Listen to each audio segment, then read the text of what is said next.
Pancasila sebagai sistem filsafat. Pancasila sebagai objek kajian filsafat atau genetivus objektivus. Pendahuluan. Pancasila sebagai sistem filsafat memuat 3 dimensi penting. Dimensi ontologis Pancasila digali hakikat Pancasila sendiri. Sementara dalam epistemologi Pancasila tergambar sistem pengetahuan yang mendasari perjalanan sebuah bangsa. Pada akhirnya, filsafat Pancasila akan menelisik lebih dalam nilai-nilai kearifan dalam Pancasila, dimensi aksiologi sebagai dasar tindakan. Pertama, definisi dan karakteristik filsafat. Filsafat secara etimologis berasal dari kata Yunani juga Latin phales atau philein yang berarti cinta atau teman dan sophos atau sophie artinya kebijaksanaan wisdom. Atau secara sederhana bisa dikatakan bahwa filsafat terkait dengan ajaran-ajaran kebijaksanaan. Butir-butir ajaran kebijaksanaan yang ada di berbagai penjuru bumi ini disebut falsafah yang biasanya termanifestasi secara konkret dalam petuah-petuah, peribahasa, seloka, piwulang, karya sastra, serat, tembang, seloka, tambau, dan masih banyak lainnya. Dalam rentang perjalanan sejarah, definisi filsafat sangat terkait dari konteks zaman atau masa yang mengitarinya, di amping juga terkait filsuf yang mendefinisikan. Di antara para filsuf sendiri berbeda soal mendefinisikan filsafat. Sebagai gambaran awal, berikut ini ada beberapa definisi filsafat. 1. Menurut filsuf prasokratik, filsafat adalah ilmu yang berusaha memahami hakikat alam berdasar akal budi bukan mitos. 2. Menurut Plato, filsafat adalah ilmu yang berusaha meraih kebenaran asli dan murni dan menyelidiki sifat dasar dari penghabisan kenyataan. 3. Menurut René Descartes, filsafat adalah himpunan segala pengetahuan yang pokok penyelidikannya adalah Tuhan, alam, dan manusia. Dari definisi tersebut, dapat diberikan garis besar bahwa filsafat sesungguhnya adalah kerangka berpikir mode absolut mendalam mengenai segala hal yang ada, yang meliputi alam dan manusia. Filsafat juga dipahami sebagai suatu perenungan yang mendalam mengenai realitas untuk diungkap hakikatnya, hakikat tentang segala hal, hakikat tentang hidup, hakikat cinta, hakikat negara, hakikat keadilan, bahkan kalau mungkin hakikat mengenai Tuhan. Filsafat mencari makna, segala realitas yang nampak secara indrawi, pasti mempunyai sisi yang tak terbaca, sesuatu di balik realitas. Oleh karena itu, filsafat berambisi untuk menelisik secara mendalam kenyataan di balik realitas itu. Filsafat juga memberi makna akan segala hal yang ada. Pada level ini filsafat lebih produktif sifatnya karena telah mencoba bertafsir baru atau pemahaman yang menyegarkan yang sesuai dengan kondisi sekarang. Berfilsafat harus dimulai dari menyaksikan segala hal, dari persoalan yang paling sederhana hingga sampai pada sesuatu yang sangat prinsipil atau fundamental, dari persoalan perut hingga persoalan kelaparan dan kemiskinan, atau bahkan ekonomi Pancasila, dari persoalan musyawarah tingkat desa hingga persoalan demokrasi, dari persoalan kewajiban beribadah hingga persoalan keberagamaan atau pluralitas. Berfilsafat juga harus bermula dari keheranan. Mengapa kalau tidak makan bisa lapar? Mengapa kalau jatuh cinta itu indah? Mengapa orang kalau beribadah merasa tenang dalam diri sendiri? Ini semua adalah pertanyaan epistemologis dan jawabannya tentu saja harus rasional dan filosofis. Singkatnya, pemikiran filosofis tidak hanya sekedar berpikir, tetapi paling tidak mempunyai 4 karakter. Muhammad Anas, 2009. Pertama, rasional. Inilah karakter utama dalam berfilsafat. Apakah yang rasional itu? Kita tahu bahwa rasio menjadi panglima atau pemimpin dalam filsafat. Dalam batas-batas rasio, perenungan filsafat haruslah rasional. Rasionalitas yang dimaksudkan di sini tentu rasio yang bersifat objektif. Masyarakat modern kini tidak mampu lagi berpikir konsep-konsep objektif, malah mengingkarinya karena dianggap khayalan belaka. Ia dikosongkan dari isi pengetahuan dan semata-mata bersifat formal. Inilah formalisasi akal. Karakteristik formalisasi akal tercermin dalam bangunan logika modern. Logika modern berkeyakinan bahwa ia harus menjauhi isi pengetahuan yang diandaikan begitu saja. Bangunan logika semacam ini menghalangi penemuan struktur pengetahuan manusia sejati. Tugas logika modern hanya menghitung, mengklasifikasi, menverifikasi, seperti yang dilakukan dalam ilmu alam dan matematika. Akal dilarang berpikir bebas, berandai, berimajinasi, dan bahkan berspekulasi. Kedua, kritis. Apakah kritis itu? Sejak mula manusia pasti mempunyai pengetahuan, meskipun pengetahuan yang paling sederhana.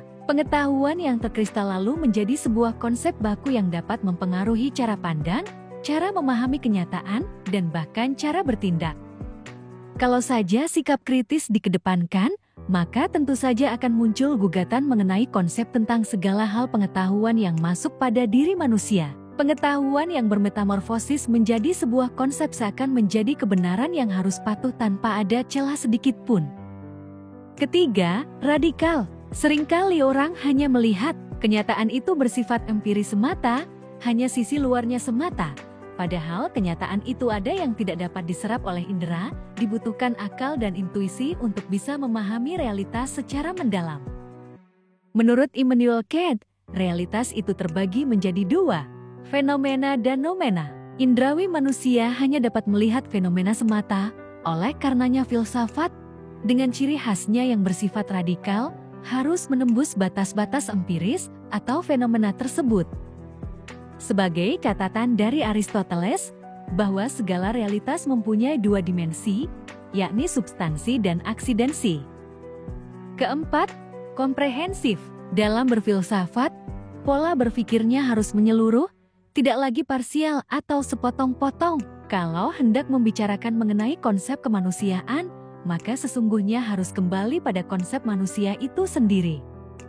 Berpikir secara komprehensif berarti mendefinisikan manusia yang tidak lagi bersifat lokal, tapi melihat manusia secara utuh, melihat manusia sebagai manusia itu sendiri. Kedua, pengertian filsafat Pancasila. Filsafat Pancasila dapat didefinisikan sebagai refleksi kritis dan rasional tentang Pancasila sebagai dasar negara dan kenyataan budaya bangsa, dengan tujuan untuk mendapatkan pokok-pokok pengertiannya yang mendasar dan menyeluruh. Pancasila dikatakan sebagai filsafat karena Pancasila merupakan hasil perenungan jiwa yang mendalam yang dilakukan oleh The Founding Fathers Indonesia yang dituangkan dalam suatu sistem. Dalam Abdul Ghani, 1998. Pengertian filsafat Pancasila secara mam adalah hasil berpikir atau pemikiran yang sedalam-dalamnya dari bangsa Indonesia yang dianggap, dipercaya dan diyakini sebagai kenyataan, norma-norma dan nilai-nilai yang benar, adil, bijaksana, dan paling sesuai dengan kehidupan dan kepribadian bangsa Indonesia. Dalam Muhtasyar Syamsuddin, ke-2012. Filsafat Pancasila juga dapat diartikan sebagai pembahasan Pancasila secara filsafati, yakni pembahasan Pancasila sampai pada hakikat terdalam. Pembahasan Pancasila model demikian merupakan hakikat Pancasila yang bersifat esensial, absolut, umum universal, tetap dan tidak berubah. Notonegoro, ke-1966. Filsafat Pancasila ialah filsafat yang menjadikan Pancasila sebagai objeknya. Dalam hal ini, objek formalnya adalah filsafat, sedang objek materialnya adalah Pancasila itu sendiri. Objek formal adalah pendekatan, sementara objek material ada objeknya itu sendiri. Pancasila yang dimaksud dalam konteks material adalah Pancasila dasar filsafat, azas kerohanian, ideologi negara Republik Indonesia yang tercantum dalam alinea 4, pembukaan UUD ke-1945. Filsafat Pancasila dapat digolongkan sebagai filsafat praktis, sehingga filsafat Pancasila tidak hanya mengandung pemikiran yang sedalam-dalamnya atau tidak hanya bertujuan mencari, tetapi hasil pemikiran yang berwujud. Filsafat Pancasila tersebut dipergunakan sebagai pedoman hidup sehari-hari, way of life atau Weltanschauung agar hidup bangsa Indonesia dapat mencapai kebahagiaan lahir dan batin, baik di dunia maupun di akhirat. Dalam Salam, ke-1988. Ketiga, tingkat-tingkat pengetahuan Pancasila. Secara keseluruhan dalam mempelajari Pancasila diperoleh suatu pengetahuan ilmiah yang terdiri atas 4 tingkat. Hal ini lazimnya dioelai dengan pertanyaan ilmiah sebagai berikut. Dalam Kalan ke-2002. A. Pertanyaan bagaimana? Suatu pengetahuan deskriptif. B. Pertanyaan mengapa? Suatu pengetahuan kausal. C. Pertanyaan kemana? Suatu pengetahuan normatif. D. Pertanyaan apa? Suatu pengetahuan esensial. Satu pertanyaan bagaimana merupakan jenis pertanyaan yang menghasilkan pengetahuan ilmiah yang bersifat deskriptif. Pengetahuan jenisin adalah pengetahuan yang memberikan penjelasan serta keterangan apa adanya tanpa disertai adanya muatan kepentingan pribadi, sehingga bersifat objektif. Artinya, aspek subjektivitas individu dan golongan harus dihindari dalam memahami Pancasila. Objektivitas di sini juga dimaksudkan baik pada proses pembentukan Pancasila, rumusan, isi, bentuk dan susunan Pancasila, hingga pada perkembangannya yang keseluruhannya menghilangkan pandangan subjektif.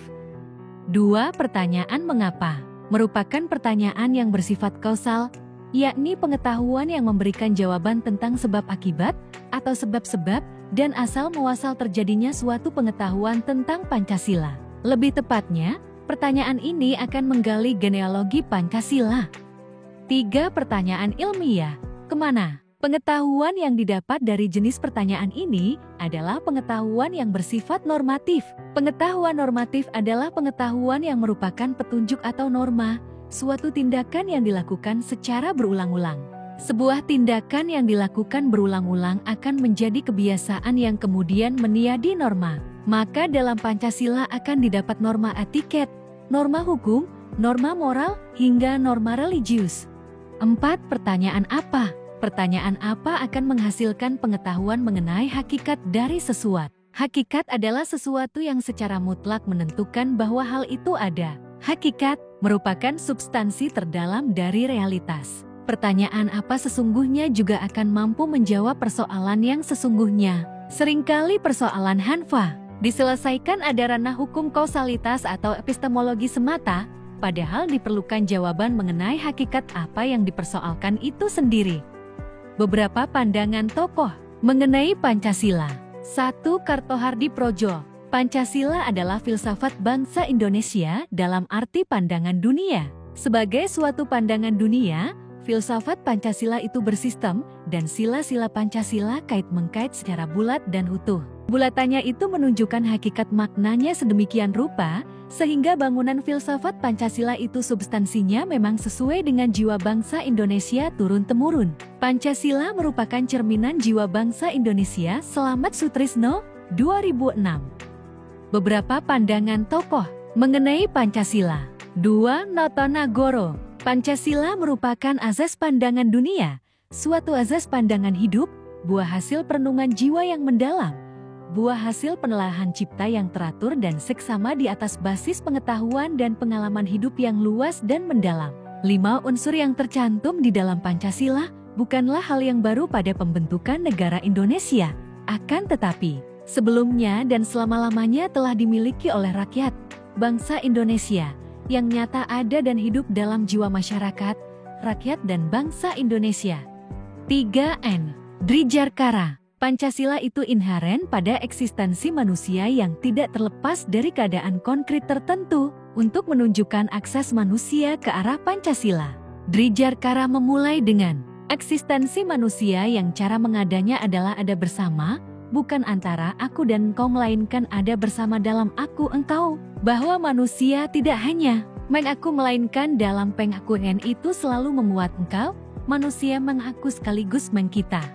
5. Pancasila sebagai filsafat dan pandangan hidup worldview. Filsafat Pancasila sebagai suatu sistem pemikiran maupun pandangan hidup bangsa Indonesia yang bersumber pada sejarah, budaya, tradisi, sistem nilai, dan tentu juga lingkungannya. Seperti dinyatakan oleh Soekarno, Pancasila tidak diciptakan dan dirumuskan secara bar oleh para pendiri bangsa ini, melainkan adalah kristalisasi nilai-nilai dan pandangan hidup bangsa yang telah mengendap dalam kehidupan bangsa ini selama beratus-ratus tahun. Maka sebagai pandangan dunia maupun sistem filsafat, Pancasila merupakan acuan intelektual kognitif bagi cara berpikir bangsa yang dalam usaha keilmuan dapat terbangun sistem filsafat yang kredibel. Bahan materialnya bisa didapat dari butir dan ajaran kebijaksanaan dalam budaya etnik maupun agama yang terserak di seluruh wilayah Nusantara. Aset kepengetahuan Anin bisa berkerangka bagi identifikasi dan sistemasi, misalnya dalam berfokus ontologis, epistemologis, atau dalam studi perbandingan ideologi lain sebagai sebuah cabang studi baru studi filsafat akademik BAM 1997 dalam Sutrisno 2006. C. Evaluatif. Pertama, tuliskan pada kolom komentar pemahaman Anda sebagai mahasiswa terkait pengertian filsafat dan filsafat Pancasila. Kedua, gambarkan aktualisasi filsafat Pancasila dalam kehidupan berbangsa dan bernegara.